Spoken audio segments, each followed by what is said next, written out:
Yes, folks, it's Thursday, 2 p.m. I'm Fred McMurray, which means this has to be...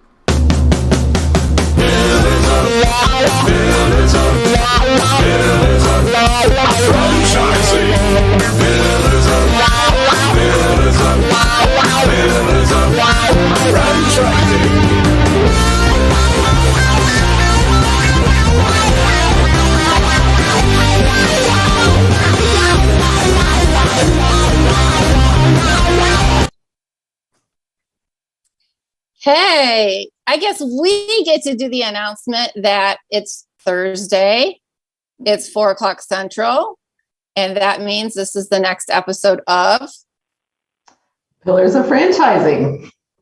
Fred, we just stole that from you. Did you feel how that happened? Nope. He says nope. I think that means he forgot. I don't know. Either way, it's Friday Eve, my favorite day of the week next to Friday itself. Who's to say anything differently, right? So we have an amazing show today with a couple of great women, powerhouses in franchising that I cannot wait to talk to. And I think all of you will be extremely interested in hearing their stories. So before further ado, Elizabeth, what's our word on the street?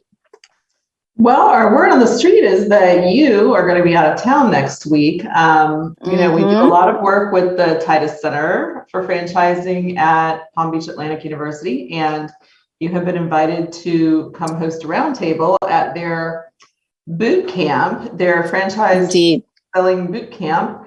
So we want to hear all about that.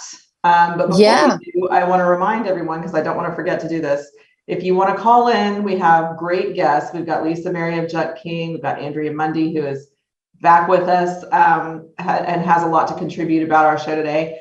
So if you have questions during the show, please call us at 323-580-5755 or go to pillarsoffranchising.com and reach out to us on the chat. But now I want to hear all about what you are going to be hosting your roundtable about and what the other topics are when you're down in West Palm Beach.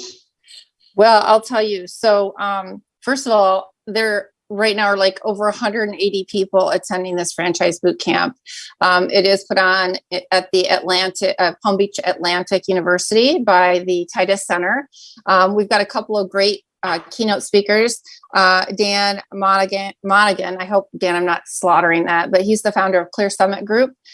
He's going to be talking to us about barriers of growth in the franchise systems, principles in lead generation, and a couple other things. We have Michael Mudd. He's the partner of Brand One Franchise Development. He's going to be talking about the how to uniquely communicate the brand opportunities that you have for your candidates who are looking to invest in franchises, and then presenting tools and systems to help improve franchise sales overall.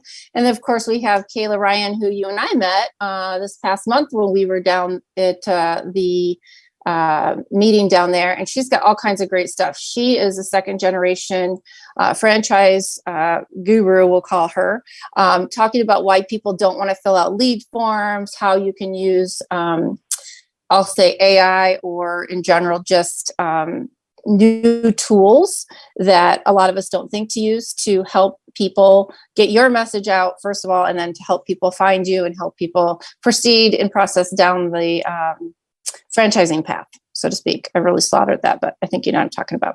So that's, the content's going to be great. There's ways for people who are listening today that are out there. You can still register online. It has 300 certified franchise executive credits associated with it. It's supposed to be 80, 85. That's the most important thing. So getting out of Chicago for some nice warm weather is certainly going to be beautiful for me. And there's a ton of other things. I mean, really, this is going to be a great event. There's going to be a lot of people there, not only people who are looking to help others get into the franchising space, buying a franchise, but also franchisors are going. They'll send their development people. There's going to be some franchisors there to talk and meet with the people who are the consultants, the people who are selling franchises, and all kinds of different stuff. So I'm really looking forward to it. I think it's going to be a great time. And again, that's next week. Classes are on 19th and 20th. My roundtable is going to talk about how big of a sandbox do you want to play in? And that basically is talking about exactly what we're discussing here on the show today. How do you go from a brand, or how do you know if you want to choose a brand that is a founder brand? Is it a brand that sits within a small private equity? Or do you want to go with a monster like Neighborly, who has, I can't remember what the count is today. Every day I have to look and see. Junk King came on, which is who we're going to talk to next. And I said, oh my gosh, we didn't even know we had Junk King. All of a sudden, Junk King became a Neighborly brand. So we're going to talk about the pros, the cons, the transition, and things like that in my roundtable on the 20th, I believe. So that'll be a great conversation. And I think it's nice for people to be aware of those different options, because the other thing is things are changing quickly.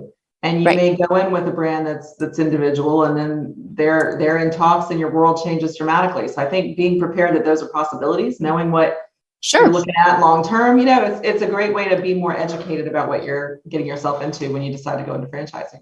Yeah, and more common than not, when you're acquired with private equity down the road, there are a lot of great attributes to it.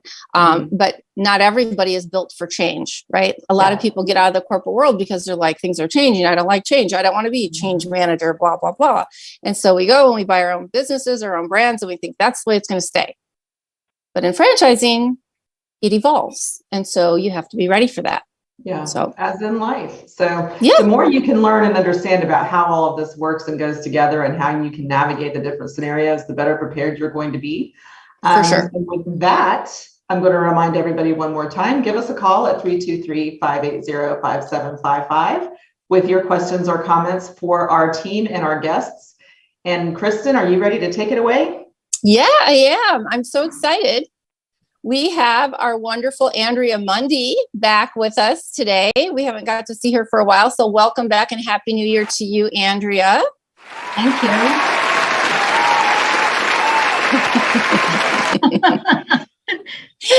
Fred loves the sound effects.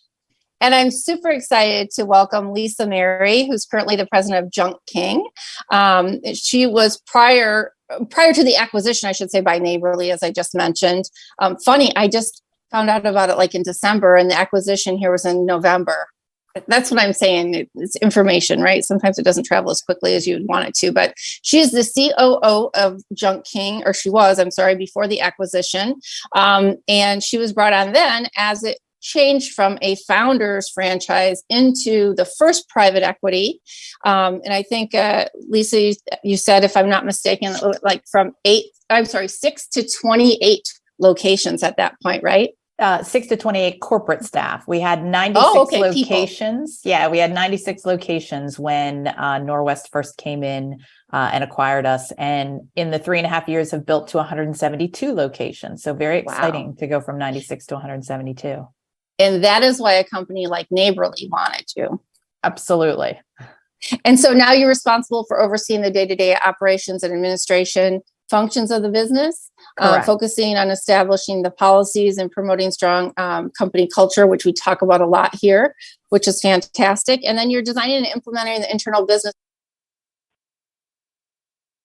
As you said, Kristin, people fear change, but we also have to realize that, with opportunity is going to come change. And, the business kind of atmosphere is always changing, and we have to be at least agile enough to change with it and stay, moving with our customer. So that's very, very important. Well, I was very excited to see that you also spent some time with our friends over at Huntington Learning Centers. We've had Ann on the show before. So you have been around in the franchising industry for quite some time. Do you want to just tell us briefly about your journey and why you are really the right fit for the role you have today? Sure, absolutely. So I graduated from Penn State with a degree in mathematics. I always wanted to be a teacher. And my father said, absolutely not, because teachers make $1 a day. So you cannot go down that path. Unhappy to him, I still became a teacher. But because I only made $1 a day, I had to have a second job. And that second job was actually at Huntington Learning Center as a tutor in mathematics. That was my first introduction to a franchising concept, because little did I know I was working for a franchise location. After about 2 years of teaching in the classroom, I really fell in love with Huntington and its methodology and what we were able to accomplish with kids, as I'm sure you've heard Anne talk about many times. Yeah. And so I actually made the switch out of the classroom into the business side of education, and just became, over 16 years with Huntington, all knowing and all seeing about franchising. And the same way I fell in love with the methodology of the way Huntington educates kids, I really fell in love with franchising. It is an amazing opportunity for someone who has an entrepreneurial spirit, but doesn't necessarily want to take all the risks themselves. And, in franchising, now that I've been here over 25 years, which is a really long time, you learn that, these entrepreneurs want to get into business for themselves, but not by themselves. So there are still rules and there are still things that you have to follow in a franchise. But as I not only moved on from Huntington to other franchise brands, just working with the breadth of franchise owners that I have over the years, it's exciting to see them bring their own personality to each brand, because there is still the opportunity to do that. So I think if you go into that idea of either becoming a franchisee or making the move to become a franchisor and start franchising, your own brand, there's just so much benefit to it, to be part of a structured system and have that support. I love how you tied what you used to do, what your career was of teaching, and how you were able to find a franchise brand that just melded with that. And I think that a lot of people don't realize, so many think of franchising and they think of fast food. Right. And I'm so excited because there's so many different models out there. It's like, no matter what your job is today, there's a model out there for you. There's absolutely.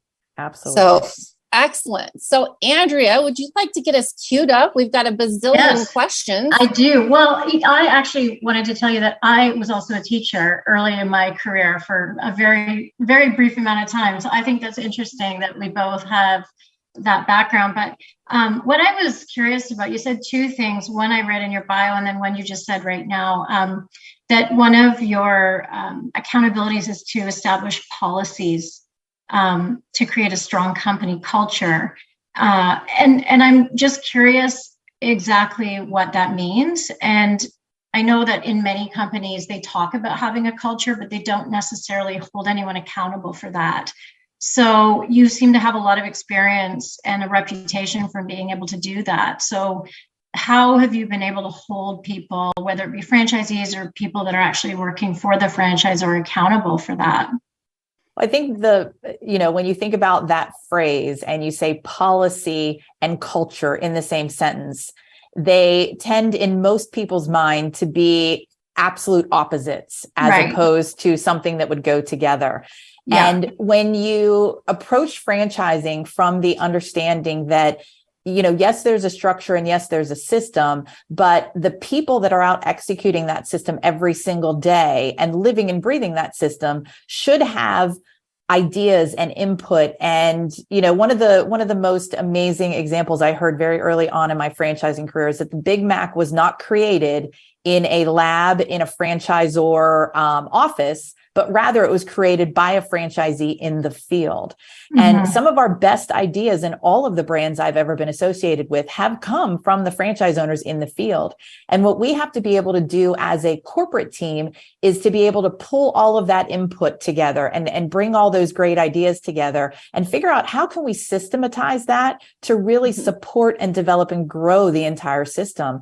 And what I've found over my career, Andrea, is that when you listen to the franchise community and take their input into consideration when making the policies, then you will have enough of the organization and community that follows and helps you execute that through the rest of the system. Because no matter how big or small your franchise is, there are always going to be top performers, middle of the road, and unfortunately bottom performers. Mm-hmm. And I don't believe, Andrea, that anybody ever gets into business to intentionally fail. But there are times when a franchise owner is just not the right fit for that specific franchise. And that's okay. We can help them healthily exit the system and move on to whatever might be next. But in the meantime, our job is to protect the brand so those middle and top performers can continue to benefit from that strong culture and that strong brand that we've been able to create. Well, sorry, go ahead.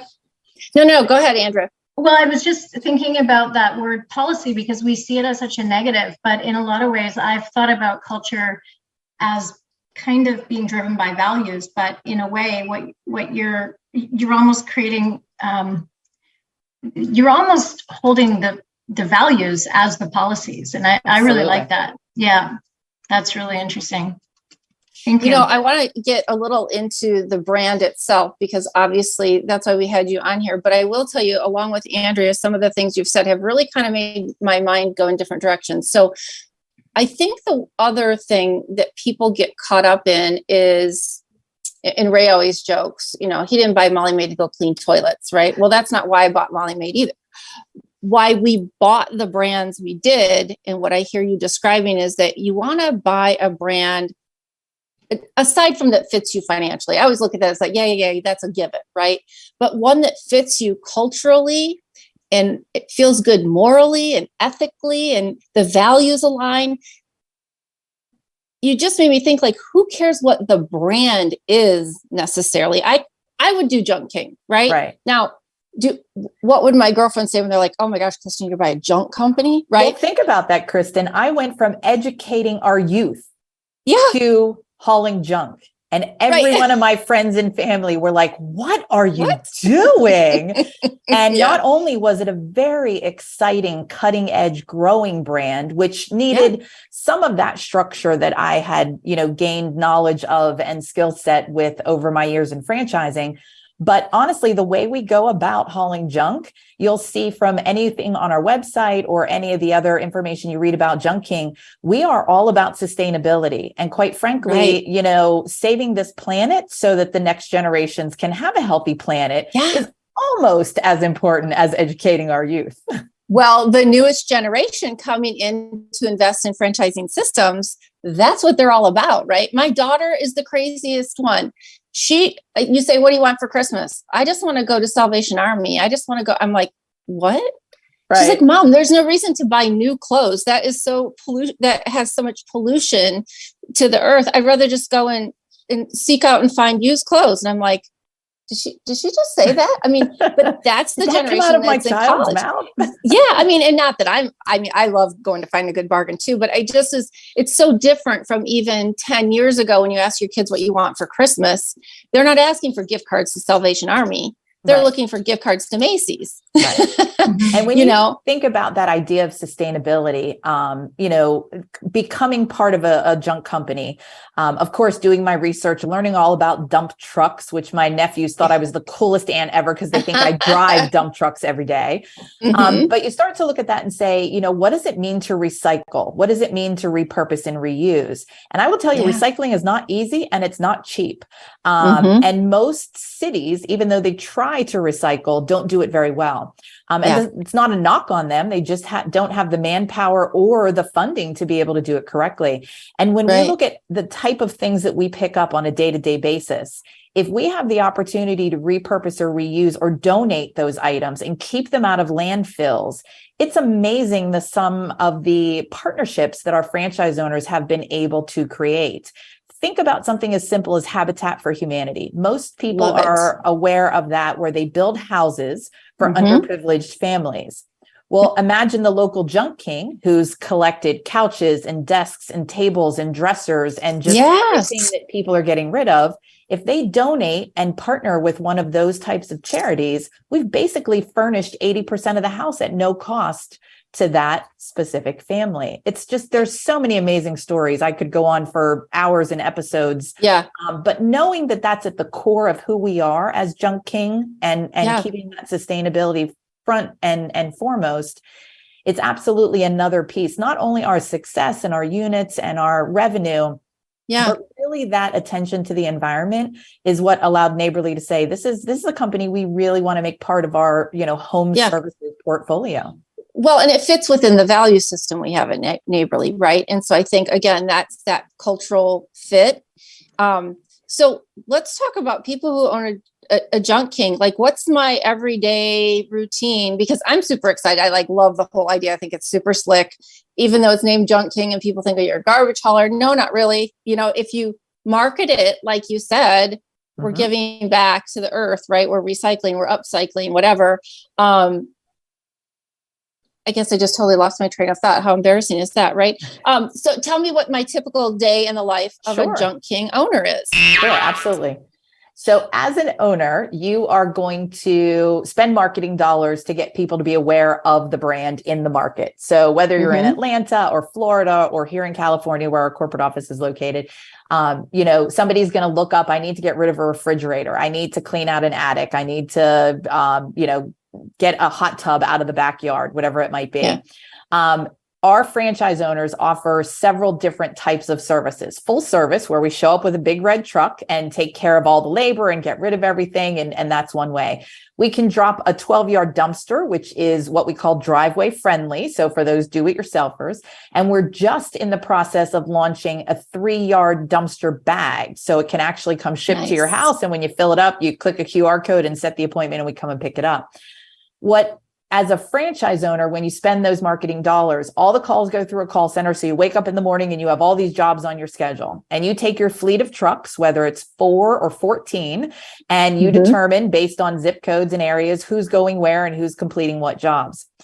As they pack a truck, your teams or your crews out there learn how to pack a truck so that they are coming back to the warehouse and pulling off any of the items that we picked up, either to be donated, to be repurposed, or to possibly be recycled. We pull metal off of everything. We pull cardboard out of everything. We try to put at least 60% of every one of our truckloads through that process so that we're taking the absolute minimum to the actual dump or transfer station.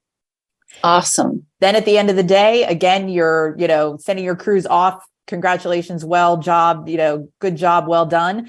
And you as the owner are typically making those relationships somewhere in the community to be able to connect to those facilities to donate to. If you think about whether it's homeless shelters or battered women's shelters or, those kind of things, they're always needing beds and tables and dressers. And there's just so much you can do in the local community. And as any franchisor will tell you, the more integrated your franchise owners are with the local community, typically the more successful your franchise is. And that's true for any business, not just franchise. Sure. Yeah. I love it. Andrea? Yeah, I had a question about something that you said early on, just in terms of when that acquisition took place. And you said that there was some management of fear that some of the franchisees you felt might have. And I don't know if this is something you can quantify. I was curious from your experience, whether it be with them or with other companies you've been with, like overall, do you think that there's kind of a general split or ratio of people that see that change as something very exciting and they kind of jump into it, like they just trust that you figured it out, whatever is going to happen is going to be better than now, right? And then what percentage, it's not that they're necessarily negative, but from my experience in going through something similar, they just take a different amount of time to process that change because it is fear-based. So do you think you could quantify that overall in like a ratio of percentages of people? Sure. You're a math person, so I'm a math person, absolutely. I can quantify anything. So there's absolutely fear of change from everyone. I would be remiss if I said that there was someone who had absolutely no concern whatsoever when private equity came in. Because when you have direct access to the founder and to have conversations and to feel like you have input to the actual, founder and owner of a company. And now all of a sudden we go from this cute little tight group of 6 corporate employees to 28 corporate employees. When you step back and look at it, you say, wow, they're bringing on some experts in each one of the fields. Instead of one person trying to do finance and marketing and run the call center, now we have an expert in each. They will down the road see the benefits. I think part of our job as the franchisor is to make sure that we are actually over communicating during that time. Because what they have to do is not just hear about what goes on, but again, going back to my math background, really quantify what's happened. Yeah. So you take something as simple as how we used our ad fund dollars when we were a founder run organization to now the programs and the partnerships we have through those same ad fund dollars that added 8 more vendors because we now had somebody negotiating great contracts with those vendors. And we were able to make that dollar go so much further for each one of the franchise owners. How now they had a franchise business coach to talk to, and each one had, only 30 franchise owners, whereas before it was one person trying to support all 96. There does come those kind of benefits with a private equity cash infusion. I think when you look at this most latest acquisition with Neighborly, you think about them being the world's largest home services company. This was a very strategic move for Junk King.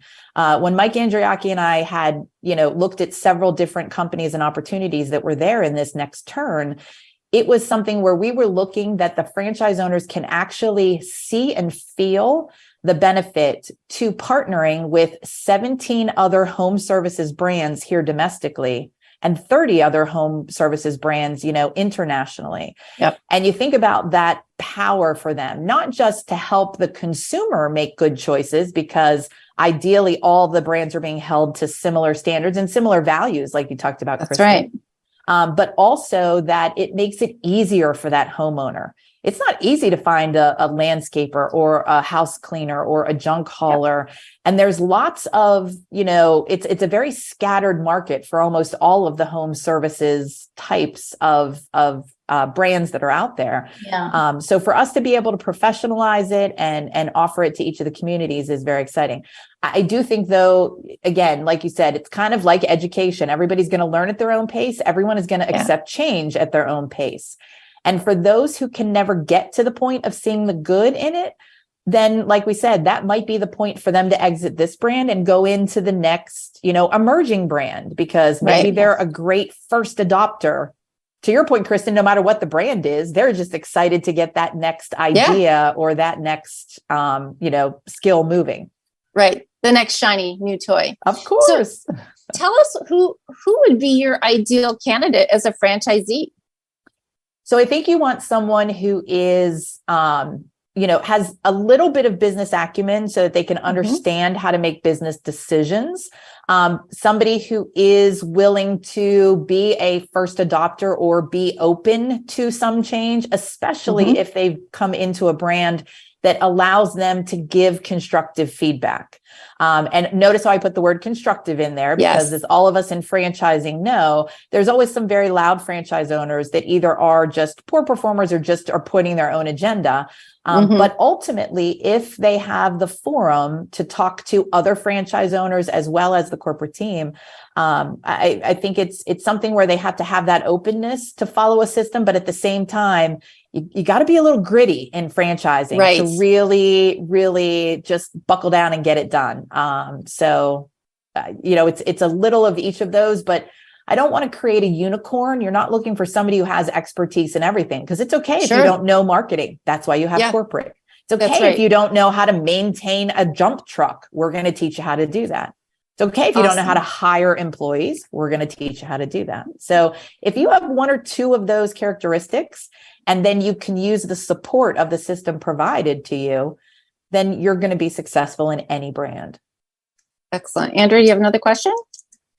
I wanted to understand, at what point do you think it's the best time to introduce that you've made the decision to take this deal on? Because, on the one hand, transparency is really important, but it's also got to be at the right time that you feel like you've got all the ducks in the row to be able to answer all the questions that come with that. Yeah, I will say this Neighborly transition was actually a bit of a surprise to our franchise owners, but not a surprise. Okay. As soon as we were acquired in April of 2019, which was founder run to the first private equity, that was the one they were most scared about, because they didn't know, was the founder just going to disappear? And now was it going to be all corporate and there was going to be no, family, which is basically what they had built. And I would say any brand, the first 20 to 40 franchise owners feel like family, because they're really building the brand from the ground up, together. Yeah. So that was the biggest fear, was, were we going to lose that sense of family? And it took us a good year to prove to them, like, nope, we're still family. We're still here. Yeah. We're still all working together. Ever since that first acquisition, every franchise owner knew that a private equity has a 5-year plan. And their goal was going to be to, build this up and infuse the money needed to make the investments to grow the business. And we saw great growth over those 3.5 years. So much so that we went through this next transition in 3.5 instead of 5 years. So like I said, they were a little surprised at the speed of it, but they've always asked me in the 3.5 years I've been here, so when do you think, the next transition is going to happen? And who do you think it's going to be? I think their only fear in that, Andrea, was, were we going to go to roll into another concept? Was one of the other junk companies going to buy us to just get us out of the mix, because we are such a strong, second place to the top producer right now. And when they saw us make that step with Neighborly, where the goal was to be able to partner with all these other home services companies, junking has a bit of a benefit, because we have 2 customers that we're able to help. Not only the homeowner themselves, who Neighborly prides themselves on having all of the home services to offer each customer, but we can also support the other companies. We have companies like Rainbow Restoration, Real Property Management, 5 Star Painting. Everybody that goes into the house that do work eventually has junk. And, we can be there to be the cleanup, and not only offer the franchise owners the best pricing, but know they're getting that same quality and same values and all the things we talked about at the beginning of the podcast. And so do you see a little bit of cross-pollination with the franchisees wanting to take other brands and become franchisees of some of the other concepts in the portfolio of Neighborly? Absolutely, Andrea. Already seeing the interest. And again, it's only been since November 1st. So we're talking about 10 weeks. So we're very, very early in the integration process. But our franchise owners are very excited, not only about their opportunity to possibly become franchise owners in other brands, but even just to have their own community of business owners. It's like we have our own B&I group, with all the different brands, and they can talk to other franchise owners who are servicing the homes and seeing the same successes and the same struggles. So it helps them solve problems at a local level, as well as, share the successes. So it's exciting. Yeah. Okay. That makes me think of something that you need to take to Neighborly for our next reunion, which is, aside from having all these brand specifics, we need to do some regional stuff with all the brands, right? Yes. So, Ray and I happen to be in Chicago. I would love to meet my Junk King neighbors. Yeah. And the great thing that you pointed out, and I will be talking with people about next week in West Palm Beach, is the beauty of having a parent company, private equity, whatever you want to call it. Neighborly, I don't even know. We just call them kind of the parent company, right? Sure. For them is that you have so many different businesses within there that you can talk to, that you can consider. So I'm looking to piggyback something on top of my Molly Maid. Well, what better place to look than right inside Neighborly? Right. Because it's something I know already. I already believe in the values. I already know how they run their systems. I already know what the strategy and the vision is, right? So I think that's great. And I think we'll probably see within the Neighborly umbrella, as we continue to grow and acquire other companies, you'll see more and more franchisees own multiple brands under that umbrella of Neighborly. I would agree. So, yeah. So can you tell us a little bit, the people out there who are looking to buy and they're really interested in all this, how do you determine your territories? How much is it costing someone to get into this? What do they have to have in the bank ready to go? Sure, absolutely. So in order to buy a Junk King franchise, it's one of the, I'm going to say, simpler business models, because Again, you don't have to build out a store for restaurants like you talked about, or any kind of, big investment that way. Basically, we sell protected territories. So you buy zip codes in a market. Our average territory size is 450 to 650,000 people, and we charge 12 cents a head. So the average cost of a territory is about $72,000 to $75,000. That's the cost for the territory itself. Your other initial investment will come in buying a truck. Now, you don't buy the truck cash, you buy it like you do a car. So there's a down payment, and then you have a monthly payment over 4 or 5 years. So you buy a truck, and then you find a warehouse space in your market, because we are a brick and mortar location. And that's so we can bring all of those items back and sort and recycle and repurpose and those types of things. But you're looking for light industrial space when you get started, 1,500 to 2,500 square feet. So again, rent's not significant unless you happen to be looking in downtown Chicago. But in most of the suburb markets, you can find a light industrial area where your rent won't be very high at all. In our FDD, we quote from, like $900 a month to $3,000 a month is kind of the average there. So liquid, what we require in the FDD is about 150,000 you want to see as capital. But other than that, it really is about then finding the team to go ahead and start running appointments. And our best franchise owners over the last 2 years, as we've gotten started, you start with one truck, you're out running appointments. And within the first 2 months, you're already moving on to your second truck. And then your goal is to add at least one truck a year from there. And the growth has been outstanding. I have yet to find a market, Kristin, where we can say, nope, no junk here. I guess we shouldn't sell this market. Like, that does not happen. Anywhere Amazon delivers to, there is going to be junk. Or just send them to my house, and now this new office, we got lots of it hanging around. Absolutely. Well, that's awesome. Is there anything else that you think is important for our listeners to know about Junk King, Neighborly, in general, opportunities that you have out there for them? I do think the biggest takeaway is that, when you're looking for somebody to take care of the house and you look at those values that we go back to, Kristin, the thing I've learned early about Neighborly is they do really care about the franchise owners, which is important to us, because they're the ones out there representing our brands, whether it's the individual 17, 18 brands around the home with Neighborly or the bigger Neighborly brand. And I do think that's a newer concept for home services, is to say, how can we offer all of those services to a customer? So I'm so excited for the next 3 to 5 years and just how much opportunity there is, not just for our franchise owners here at Junk King, but also just the whole Neighborly brand as a whole. Yeah, absolutely. As a Neighborly brand myself, I can't agree more. I really think that, both of you touched on the fear.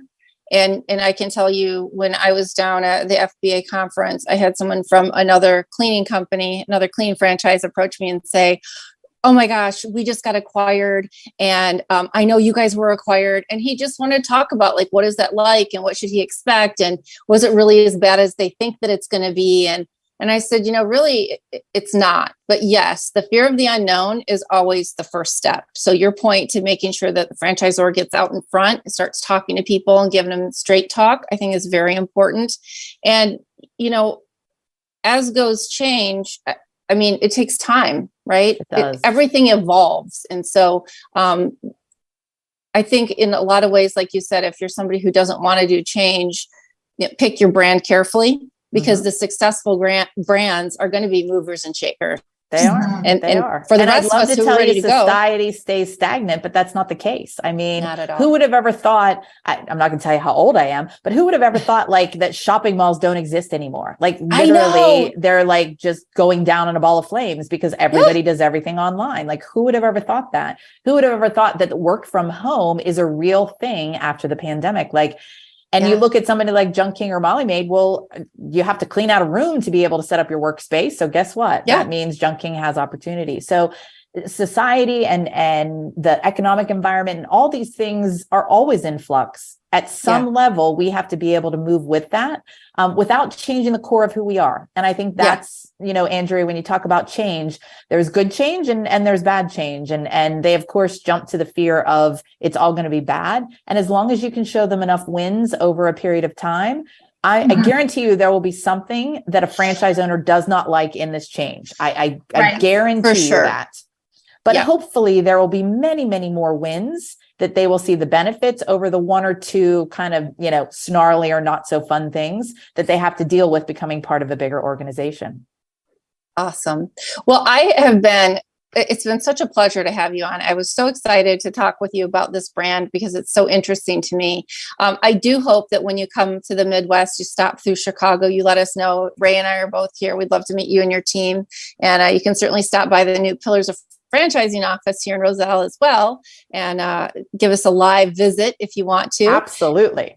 And I'm looking forward to, next year catching up with you and see what a great 2023 Junk King has had now that they are part of the Neighborly family. Yep. I'll get to see it IFA and at Reunion this year. Yes, you will. So we'll see you. Oh my goodness. We'll see you both next month in Vegas. Yes. Sounds great. Thank you so much for having me. I really appreciate the opportunity. Thank you, Lisa. Thank you so much, Lisa. Hey, franchise owners. How's your local marketing? Do you feel like you could use some help keeping up with your social media posts and comments and reviews? Do you wonder if you could be doing more to attract local customers? Are you able to identify new move-ins to your local area? At Westvine, we help franchisees like you reach more local customers through digital marketing. With daily monitoring, creative content, and ad placement, and customer data intelligence, we'll get your business in front of the people who want your products or services. We also work with franchisors who need an agency to handle the digital marketing for all of their locations. If you're ready to reach more local customers, give us a call at 805-265-5440 or visit us at westvine.com. That's 805-265-5440 or westvine.com. Andrea! Here I am.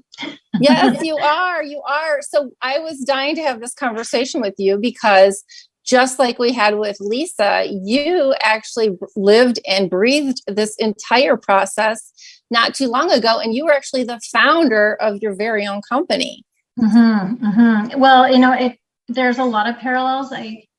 I paid a lot of attention to what Lisa was saying about fear because it's difficult. And we didn't get into it with her, but as in her role that she's had within the company, and then even for the founder, there's also fear that they have, right? In what the reaction is going to be from the franchisees, because you do care. They have been there with you throughout that process. And it's very difficult to navigate the right time to ask opinions on various aspects of what those next steps need to be. Sharing the roadmap, I think Lisa touched on that in terms of what, the reason for that transition is, and then road mapping out what you anticipate being the results of that transition. And then, of course, sticking to it. I think that's the challenging part. Of course, when I went through something like that, that was sort of at the onset of COVID. So there were other reasons for fear that people had. And so that was sort of an interesting piggyback to be on as well. But I also think you said something that was really impactful, and that was that the great brands are the ones that are making changes, though. If they're not making changes and growing, they're probably not going to make it in the long run. And I think that was a really important point.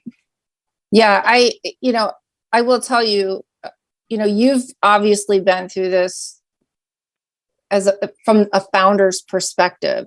Mm-hmm. What did you find to be most challenging? Was it when you went from a founder into a franchisor, or when you went from a franchisor into acquisition by a parent company?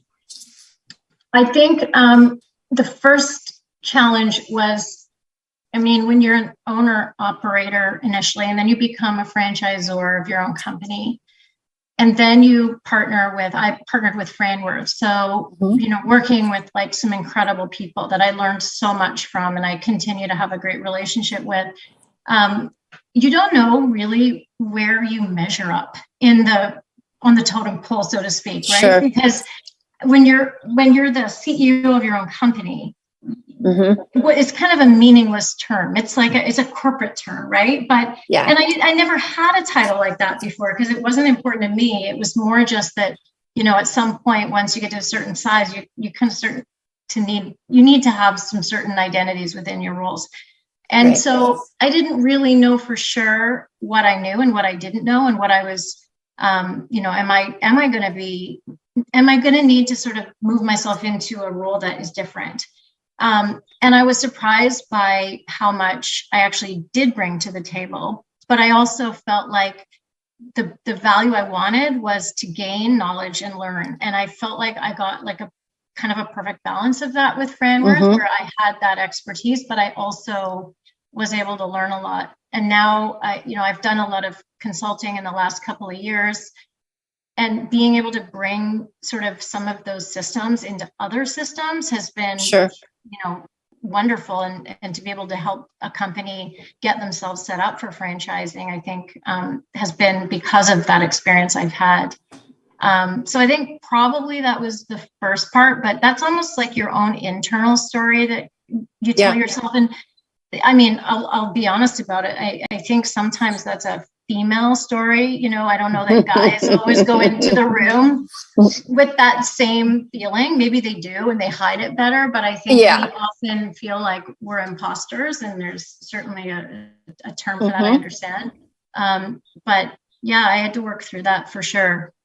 Yeah, you know, it's funny because Elizabeth and I talk about that all the time, about embracing your identity and your title and making sure that, you know, I think it is interesting, the difference between men and women, because I think that I'm going to use this loosely, and half the people are like, oh, I can't believe she said that, but they're bred to, you know, puff out their chest and stand up tall and own the room when they walk in, right? And we're kind of taught to be a little more demure, right? And graceful, and I'm not that way, but I do think, you know, it's difficult for women to give themselves the credit and respect that is due.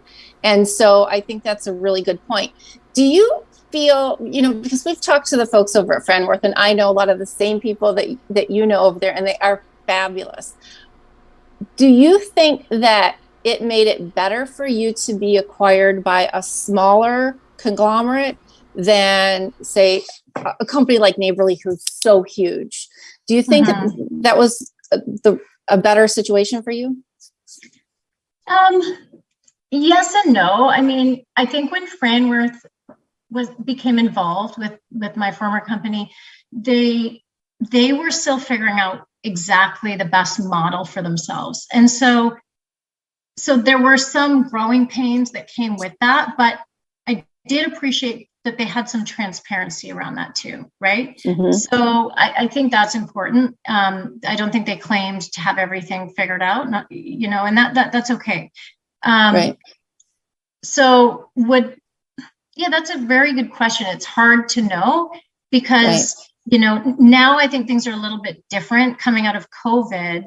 A lot of the platform companies, like, I don't even remember those existing 5 years ago in the same way that they do now, right? And I went to Springboard in September, and I just couldn't believe how many of these existed now. Yeah. And so it's almost like this new model has been created, and so there's a lot more opportunity for smaller brands to be partnered up with a platform company.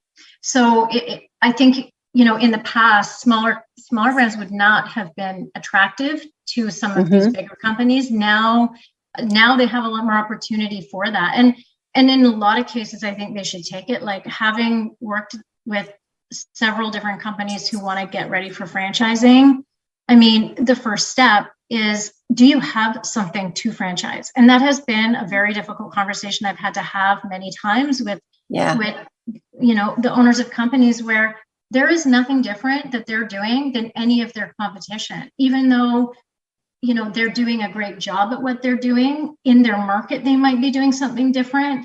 There's no scalability across multiple markets. And so having something that they can identify that no one else is doing, or that they can, like, lay a claim in the like, put a stake. I don't know. I always get cliches wrong, but you know, stake in the sand. Yeah. You know, that's really important.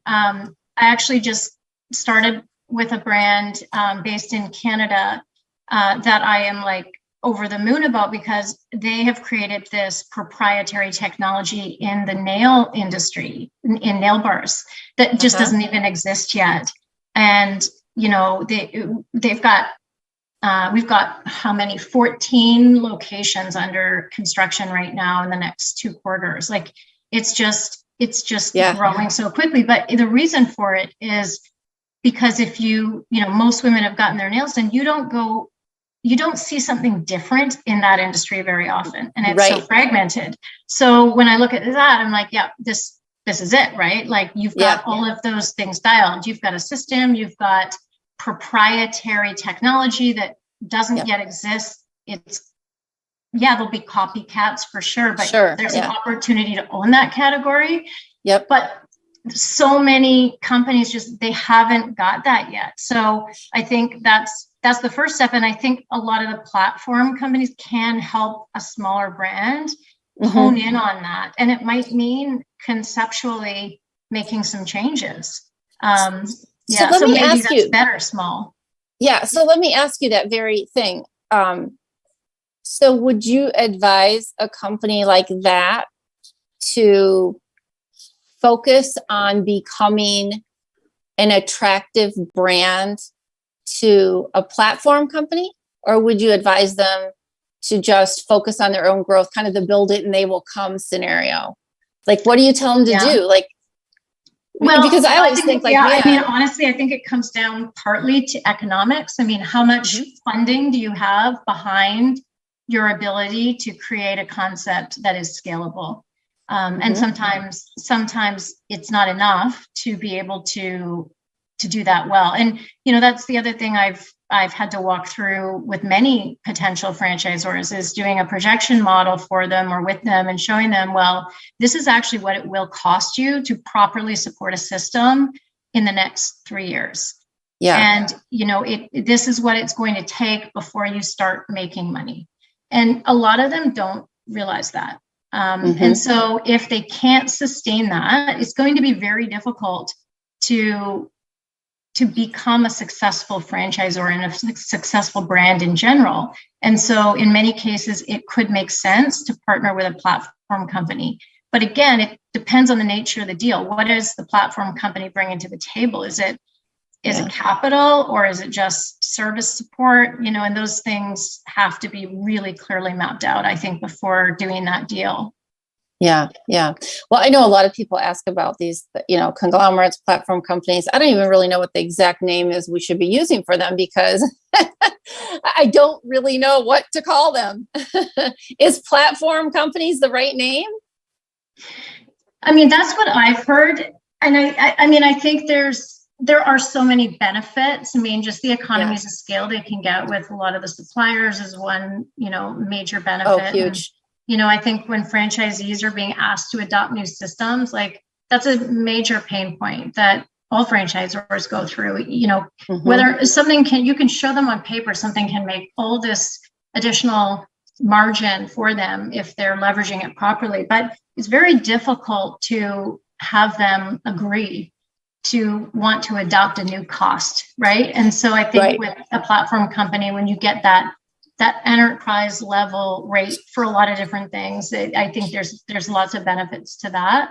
And so to some extent, it's positive if, back to your original question, if you can do that relatively early, so that all those new franchisees you're bringing on board, they start with that fresh, new, well set up system with all of the pieces in place that, and you've had Matt Global on before from Woven, like software, operational management software. I mean, when I saw that, I have done work with him too. I mean, I couldn't believe it. I'm like, this is what a franchisor needs to actually operate properly. Even if you don't have it, just look at it and plug in all the things, and then you will have everything you need.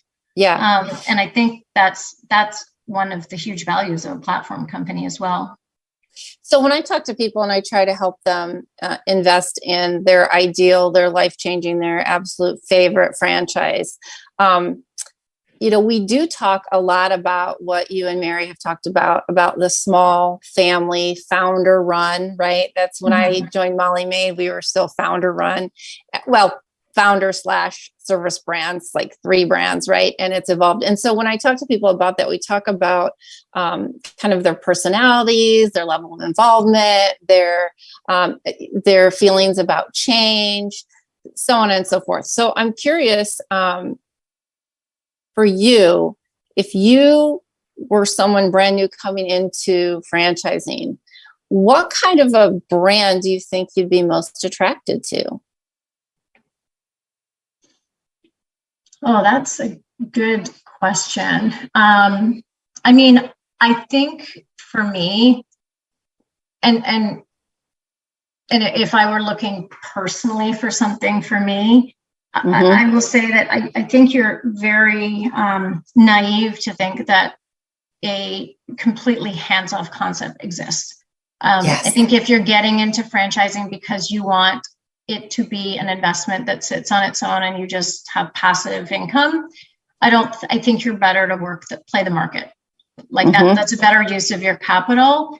I think franchising, back to what Lisa said, is about getting in business because you have a passion for business, but you don't want to do it completely alone. And I don't think you can lose sight of that. I think you have to have a passion for wanting to have your own business. It's interesting. I've spent most of my career in companies, either my own or otherwise, that are very real time, like customer facing. Things happen in the moment. And then I've also spent time in short term where things are not real time. So the benefit to the end user is down the road. I don't like that as much. I've realized, I actually really like to see how someone responds to an experience that gets created. Right. Yeah. Whether feedback. that be in, picking up their junk or having a manicure done and getting their nails perfect, or a facial, or even on the supplier side, there can be lots of ways that can come to life. I like seeing something real and tangible that someone enjoys that was created. That's a good super point. Important. Yeah. So I can't say whether it's industry specific, because I don't think it is. I think I'm industry agnostic in that way. I just want to have some immediate connection to that end user. Yeah. Yeah. I think that's very interesting. I hadn't thought about, I don't even know if the profiles we do talk about immediate feedback. I mean, that's really what it is, right? It's the immediate, okay, this is why I'm doing it. Every day at the end of the day, you've got this sense of satisfaction that, this may not have gone well, but I had 10 happy customers. So we're making progress, right? Well, maybe just that simple. I mean, if you're with Molly Maid, you see the reaction people have coming home to a clean house, right? Yeah. We're coming home and, maybe they've gone through a traumatic event and they've brought in junk king to come and remove that memory and deal with that. I think just making people happy or making it something easier for them if you're on the supplier side. So I think maybe it's just that simple. We get into something that you leave someone better than you met them. That's what I'm looking for. I think that is a great way to put it. Yeah. And, I think that goes back to the values and, all over again, the culture and the kind of business that you build. Well, I have to tell you, I'm so glad that you are back and that you've had lovely holidays and time with your family. And, we love having you here on the show because you have such an interesting perspective that a lot of us don't have. And we got a lot of positive feedback. I met some emerging brands last month at the Franchise Hot Seat that actually were at Springboard. And great. They were so excited. They said, of all the places we've been, of all the things we've done, Springboard really helped get them focused. And then they came to Hot Seat and got a little more, and they're like, oh my gosh, that's what they were talking about at Springboard. So I think it's great that you are able to contribute on that level, certainly level to in the show here, and then to so many other great franchise systems out there that just need a little extra help, a little fresh set of eyes and things of that nature. So thank you very much. Thank you. And as always, we can't wait to see you again, hopefully next week or the week after that you can be back on. Thank you. And now I think Fred's going to make us pay some bills. As usual, thank you for joining Pillars of Franchising. We appreciate every single one of you. We want to give a shout out to our sponsors, the Titus Center for Franchising at Palm Beach Atlantic University. You can find them on the college's website. Also, Franchise Show 247, which can be found at franchiseshow247.com. We couldn't do without our sponsors, and we appreciate their support. Don't forget, we'd love to have calling guests. Our number to call in is 323-580-5755. That is 323-580-5755.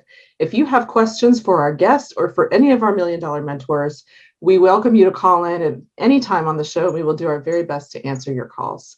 Stay tuned. More coming up. On what you're buying.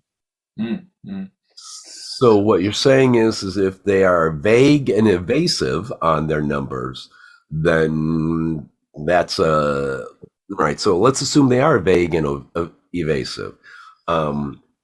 Ray, would we run away then, or would we push further?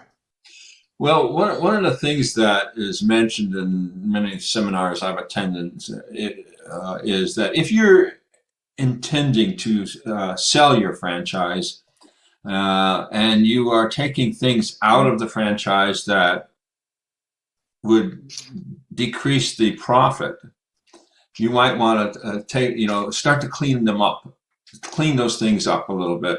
Personal items that should be personal that are being subtracted from the business need to be put back into the business. So I would not necessarily consider that cooking the books, is the term I used on the last show, but it'd probably be normal things. Cooking the books, to me, the definition would be inflating the profit to the point where it may even become obvious. So I guess the question to Darlene is, how do we see that? How do we see that things are becoming, less obvious, that things are rather inflated? Maybe looking at previous years would be one of the things that you could, instead of asking for maybe 3 years back, ask for 5 years back. What do you think, Darlene? I would agree. The more history you can get, it will show whether or not the numbers have changed dramatically. If all of a sudden there's a huge increase in revenue in the current year, or maybe the last year of the return that you have, you can try and start looking at and ask questions as to what they did differently to increase their revenue that much. Did they add new revenue streams? Does it make sense at that point? Mm-hmm. As well as what type of expenses are they trying to now pull out that aren't consistent with the tax return? I mean, there are certain business expenses that are normal and ordinary, such as your vehicle being on the books, certain meals and entertainment for your employees or your customers or potential customers. There are certain expenses out there that are normal. But what you're looking for is things that they're trying to add back in that would sound out of the ordinary. Mm-hmm. Again, are there, expenses, let's say for a restaurant? What type of expenses are they wanting to add back in?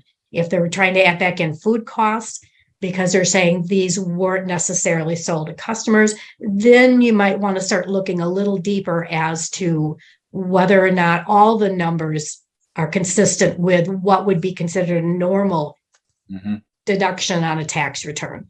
So what you're saying is if all of a sudden I saw an expense for, let's say, a 90-foot RV there, that I knew that would get right. That should be a trigger and say, If someone would be trying, and again, maybe it's an option. Depending upon what type of, is it a roaming accounting firm? Is it a roaming cleaning company? Is it, that might be the vehicle of somewhat choice, but But you do want to make sure that it makes sense as to what they're trying to have you add back in or subtract out in that case. Mm-hmm. Okay. So what I'm hearing is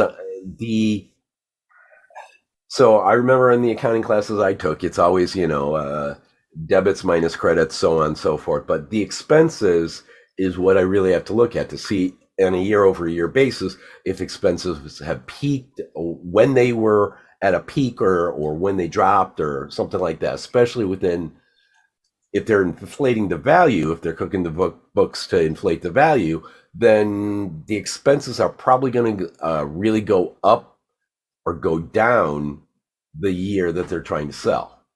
Right. And there can be good reasons why that could happen. It could be a timing difference. It could be, again, were there extraordinary expenses in a certain year? But you're looking for the consistency over the years, because that's going to help you determine what the actual percentage is and what your profits can be expected. Okay. So that all makes sense to me. So let's assume I've gotten to this point and I said, okay, I think there's something oddball, or maybe I don't think there's something oddball. When do I bring a professional in? I think that you really want to bring a professional in, even if it does look like everything is good. Again, there are certain things that a professional can maybe see that isn't on that front page of the tax return of, yes, my expenses look correct each year. My revenue looks like it's, gone in the right direction by a reasonable amount. But there's other things that a professional can look at as in the balance sheet to see that each year ties out things like the retained earnings, which show the profits and losses of the company. Does each year tie out from one tax return to the other? That can be an indicator right there whether or not something has been changed if it's not consistent year to year with the different tax returns. Mm-hmm. Okay. So then my next question runs is, okay, so I'm going to take a look at it to see if it's worth going after, and I've ascertained that it is. I'm not sure if they're cooking the books or not, but then it's time to bring the professional in to take a look to give me that final answer. So the two questions I have is there any, these are both budgetary questions. One is time. What amount of time should I budget for a professional to go through the books and give me back a report, is I guess what I'm saying. And that's going to depend on what kind of reports you have available. Is it someone that only has a tax return for a couple of years? Is it someone who has monthly financial statements that they can go through and look at? I think the most important thing is to find someone that has the time to look at it, is willing to go through it with you, give them that information ahead of time, and let them kind of form a list of things that they like about the company and things that they have questions about for you then to take back to the person you're looking at buying from. Excellent. So then, as I said, the other question is budgetary. What is this going to cost the erstwhile buyer? There's a lot of different ranges depending upon what type of company that you're going to take it to. Again, is this a company that you're going to look to engage in on a monthly basis to help you with your payroll, your accounting, your tax returns? They might be willing to do it without a charge or a fairly minimal charge, $500,000, which again may sound like a lot, but you've got a big investment you're making here. The best money you can spend is the money you spend ahead of time to make sure that you're aware of what you're buying and know, and hopefully can see if there's anything that is going to be inconsistent that you need to change right away if you do still plan to go ahead and buy it. Excellent. Okay, Ray, I think I'm smarter now. I'll let you have the last questions and comments here. So, yeah, I think the best advice that we can give anybody looking for a franchise, I think even a new franchise, doesn't have to be one that's already in business, As an example, I really didn't know any good attorneys when I opened my franchise, but I have a friend of a friend of a friend who knew an accountant who I said, hey, can you look over the FDD? And he did. And he said, yeah, it looks great. But what else is he going to say? He's an accountant. Hey. But oh, Ray, get the shot in there. Yeah. But yeah, it worked out good. It happened to be a good company. Molly Maid has been a fantastic company to be the owner of, and I think it's worked out great. So I guess the answer to the question, should you hire experts to look at the books and all the other legal things that might be standing out there, definitely would be yes. And I think someone like Darlene would be be able to give you excellent advice. Thank you. So Darlene, since you didn't ask the question, I will now ask the last question. I will thank you for being on Pillar to Pillar, but how do people get a hold of you?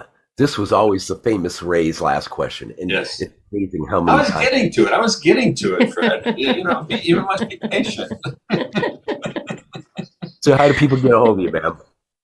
Well, first of all, they can always contact Ray. He's got all of my information. That's right. Our website is Tax Solutions with 2 X's, TAXXSOLUTIONS.com. That's another way to get a hold of us. We're a firm who loves talking to our customers, our clients. One of the key reasons that people get frustrated with the people they use is lack of follow through, lack of return phone call. We love talking to our clients. We would rather talk to our clients ahead of time, which is why we have a monthly service for our customers, as opposed to bring me your stuff from last year around tax time. I'll put it on extension and we'll hope to get it done before the extension is up. Because to me, there's not a lot of value in that as far as current data, current help. And a lot of times they charge you if you're going to ask other questions. We like to know our clients month in and month out. That way, if Ray calls and says, hey, I'm thinking about this crazy idea I have, we can try and help him with that is a great plan. Or, well, let's kind of talk about it. Because we know his business. We know him. We know his situation. So. Yeah, absolutely. When you call Darlene, just say Ray sent me. Well, thank you again for being our guest guinea pig on Pillar to Pillar with Ray. It's been really useful information for those of us looking to buy an existing franchise, which normally we cater to those who want to buy a new one. But like I said, myself, I would never want to buy a new one. Too much hard work. Well, thank you for having me. You bet.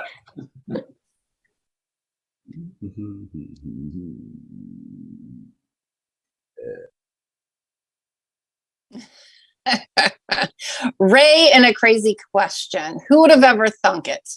We would like to thank you for joining us on the show today, and thank you to our guest, Lisa Mary of Junk King.